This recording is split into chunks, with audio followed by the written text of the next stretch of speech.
Ay, good morning mga sister!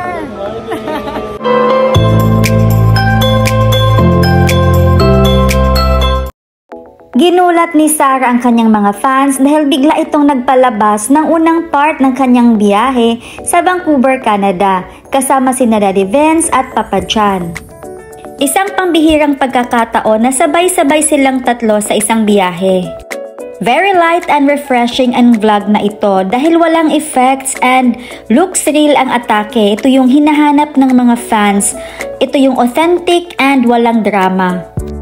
Masayang makitang magkakasama ang parents ni Baby Amara at yung band nila ay nandoon na dahil according to Daddy Vince ay hindi naman sila magkaibigan dati ni Mamu Sarah.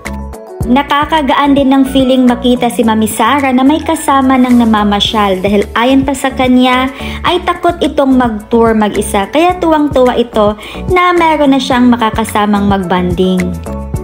Sa vlog na ito ay mararamdaman natin ang saya ni Mami Sarah at ang pagiging maalaga ni Daddy Vince. Meron mang nagda-doubt dahil posible itong magiging kakompetensya ni Mami Sarah sa pagbablog, ngunit si Daddy Vince ang umalalay kay Mami Sarah. Dahil alam naman natin na si Mami Sarah ay mahiyain, so sa tulong Daddy Vince ay magiging komportable itong mag-vlog sa labas. At si Papa John naman ay always support lang sa dalawa. Medyo nakakabitin ang vlog ni Mami Sarah, ngunit huwag tayong mag-alala dahil meron pang part 2. Kaya dalangin ng lahat na patuloy pang ma-inspired si Mami Sarah at tuloy-tuloy lang ang kanyang vlogging.